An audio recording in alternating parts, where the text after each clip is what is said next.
being able to activate the heart and breathe in there and get the body out of survival and start working with it like it feels safe enough to create. Once energy makes it here, you're going to get some really good ideas. Yeah. You're going to see things you never thought of seeing. You're going to feel things you never thought you'd feel. And the images that you're creating, what are they doing? The thoughts that you're creating, they're making more of those chemicals.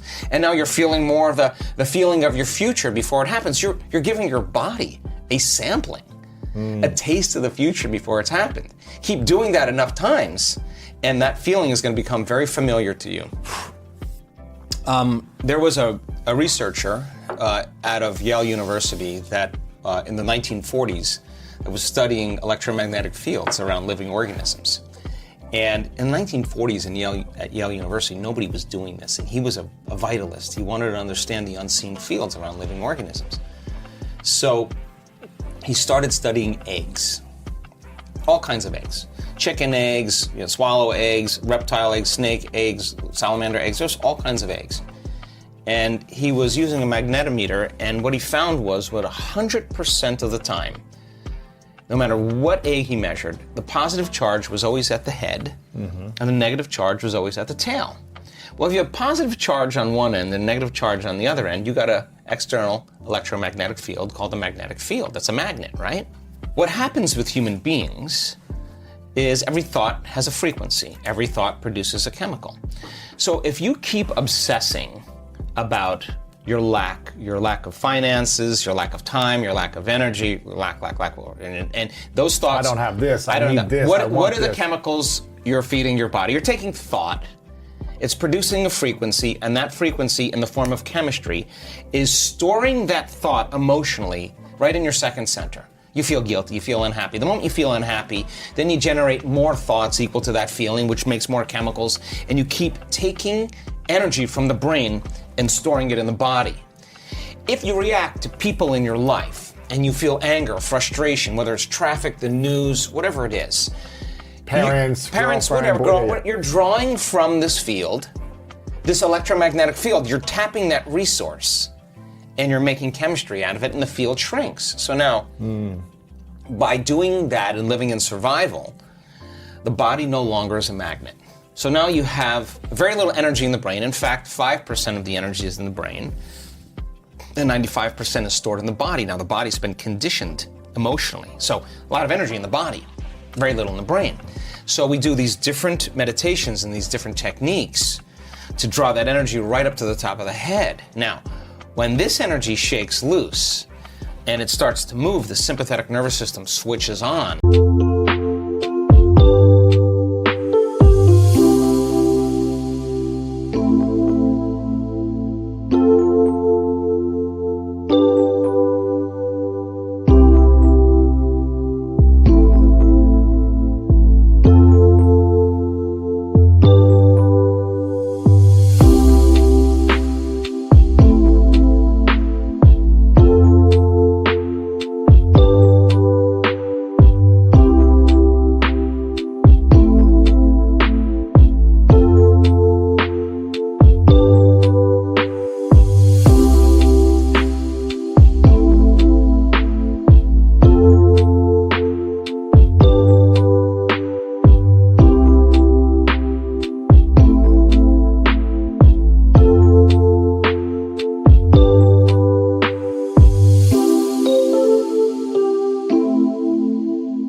And instead of releasing energy out like you're being chased by a predator or you're having an orgasm, that same energy is going up into the brain, and the brain switches on and it goes into these very high frequencies called gamma brainwave patterns. Now the person has an arousal. It's energy that's being released into the brain, and you can only describe it as ecstasy or bliss. So the energy of guilt that was stored from thinking and feeling in the same way releases, and it travels up to the brain and is going back. And when it reaches the brain, what happens? You get more energy in the brain and it begins to produce that external field. So you're beginning to create a field around your body. You can imagine the future as opposed to staying in something from the past. Well, once the energy's moved, you're going to feel pretty blessed in that moment. the amazing thing is that that rush of energy that's moving into the brain is changing the brain's physiology and producing that field. Now you have energy to heal. Now the body is a magnet again. And it's as the energy moves up the spinal cord and it starts passing through those spinal nerves, and there's a lot of dynamics going on the body.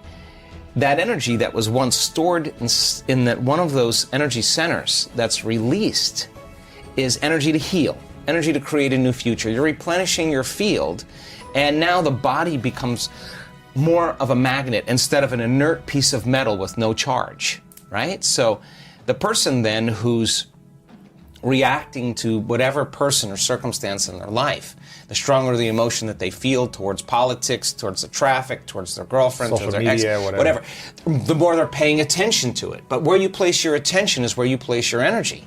Well, you're not creating. What you're doing is you're tying up your vital life force. You're giving your power away to that person or that circumstance that you could be using to create a new life with. So when a person's sitting in their meditation, and I love doing this, we just had an event in Marco Island. I'm going to take people further than where they normally go. I know they're going to go, oh, well, I'm done with my meditation. No, you're not done. We're going to take you to that point where that feeling is so in your face, and you can't turn on your cell phone. You can't get up and walk away because 1,000 people are not getting up and walking away, and you're part of the community. You're sitting in the fire, and you have one of two choices. You can let that brain run on programs and hardwired patterns, and the arousal will drive your brain further out of balance, or you'll practice the formula. And as you lower the volume to that emotion, you're going to take your attention off that person or problem. Guess what? Here comes energy back to you. You're taking your power back.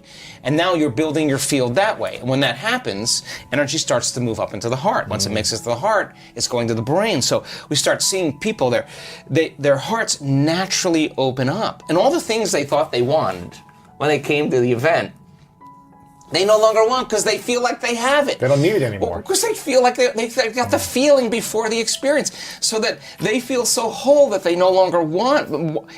And they're not looking for their future anymore. You only look for it when you feel lack. When your body's conditioned emotionally into the future, why would you look for it when it feels like it's already happened? Now, this is where it gets weird, because now things start coming to you, and you're no longer in need. And when it comes to you, go, oh, here. Take it, I don't want it. I just wanted to know that I could create it. And people create a lot of wealth in our events. Yeah. And the first thing a lot of people do is they say, I'm buying a cruise for you. I'm buying you your car. Oh, Mom, I'm getting you that house. Why do they do that? Because they're so excited. They feel so amazing, and they're thinking, I could do this again. Why would a person in lack wouldn't give? A person who's abundant would give, because they know how to create. So now the game changes. It's no longer about the self. You're doing it because that you know that you can create it. So then maintaining that state when you're in love. Yes. When you're in love. In your body. You are in love. Not in another relationship. No, you're not looking for it. You're not looking for it. You would be in lack. When you're in love, there's nothing to do. You're in love. You're the magnet. You are it. And so you are love. Yeah. So the events that come into your life would not only be just a reflection of a relationship with someone that you wanted to be intimate with.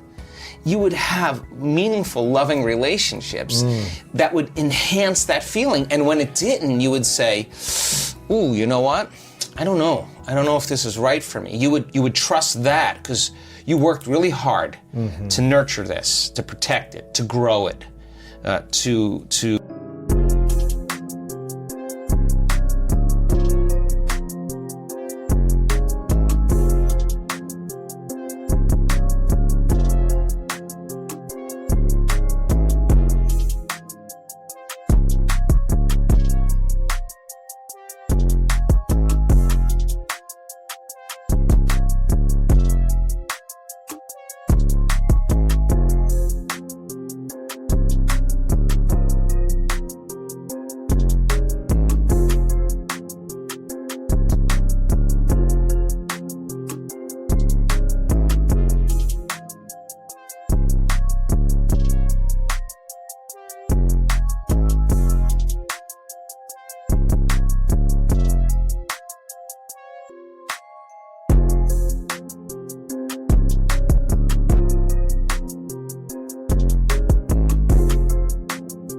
to trust it again, to open up, right? It takes a lot to do this, but we see men in our work. I was on them this week. I never let up on those guys. Big macho guys. You want to be, you want to know what courage is? Let's go. Let's open that heart. And when they start cracking open, I mean, we see people heal from colon cancer and from angina and all, just boom, there it is, there it's not. That's what's been stored all down here. Once they open this up and it moves, the body is transforming in that moment. It's the system is informing itself. Information is being restored back into the body. So when you get to that point where when you're in lack and separation, time gets really crazy because you want stuff to happen faster and it feels like it's taking forever. That's because you're in separation. When you're in love and you're in connected, you don't want the moment to end. I mean, I had three guys over for dinner last night, all these academics. I cooked a meal and a half for these guys, took out great wine. Why? I wanted them to be so caught up in the moment that they forgot. We made a new memory. We had a great experience. And life then is about experiencing it in love. Like, I'm not going to be guilty of what I'm eating or judge what I'm eating if I've cooked a great meal. Let's eat, because the guilt is worse than whatever it is you think is bad for you. So then, when you're feeling those elevated emotions and you're locked in love, then you see life through the lens of love, and there's compassion. Like, you could look at your greatest adversary, the person that threw you under the bus, and you've overcome yourself and you've done the work. They've stolen from you, they've tried to talk bad about you behind your back. Trashing on you, all that stuff. You'll look at them and you'll see a part of yourself that you used to be that you no longer are, and you have nothing but understanding and compassion for them. Like, wow, I feel for that person. They're hurting. They're struggling. I used to be like that, but you're no longer that. When you're that, then they push your buttons. When you're not, you're reactive to that. Because you're equal, but when you've overcome it, why would you do that? You would see them as somebody struggling, just like you see a child who's throwing a tantrum, just like, I react every day, but the fundamental question is, how long are you going to react? Right. So shortening the refractory period of your emotional reactions is that kind of intelligence where we're keeping ourselves out of the past. Justified, valid or not, the only person that's affecting is you. And then you have to ask yourself, is it loving to me? Well, if you can't control that emotional reaction, then you're a junkie. And you're on a bad trip, and you're overdosing. But if you know that you're overdosing, you got to get beyond your rational mind, because you'll say, why are you this way? Oh, because I should. All right, by you doing that, is it making more of those chemicals? Yeah, why were you doing that? To make you feel more like it's justified. So then, this takes, listen, I excuse myself many times in one day. Because I'm in reaction mode, let me step aside. I'll be like, are you kidding me? What did they do? And then I'll be like, oh, we're not going to make a decision in this state. So give me a minute. Oh, wow. I go, take a few breaths, get out of that state, remember my future, where I'm going. It's so much more important than the present moment. I just got to condition my body into that future. And now it takes sometimes a Herculean effort, I have to tell you. You can ask my staff. I'll be in there 15, 20, 30 minutes. Sometimes I'll say it took me an hour. But to get back to a peaceful state. In the expanse of all eternity, if I don't overcome that emotion, then I'm in my past, and that's karma, because that emotion's going to drive my behaviors and thoughts, and I'm going to be predictable. My past is going to look, my future's going to look a lot like my past. So if I'm soulfully on the journey, then what matters the most is being able to learn the skill of self-regulation.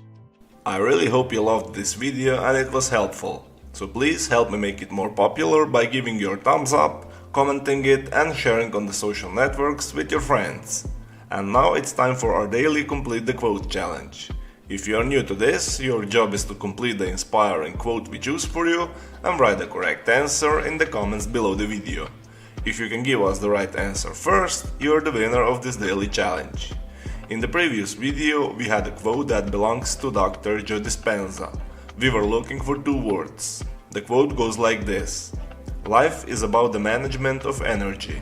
Where you place your attention is where you place And the correct answer was your energy. So, life is about the management of energy. Where you place your attention is where you place your energy. Congratulations to everyone with the correct answer, and to everyone who tried but didn't guess the answer. Today we also have the quote from Dr. Joe Dispenza. The quote goes like this: "Your personality is made up of how you act, how you think, and how." So we are missing for 2 words. If you know the correct answer, write it down in the comment section. Even if you're not sure what the correct answer is, try and guess, and find out the right answer in the next video.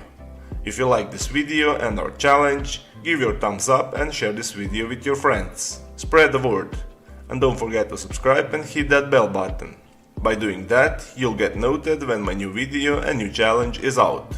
If you really like what we do here and want to support us, you can join our channel and our community for a symbolic fee and gain many other additional features. You can do that by clicking the join button next to the subscribe button, or you can click on the link in the description of this video. Stay good and have a great day.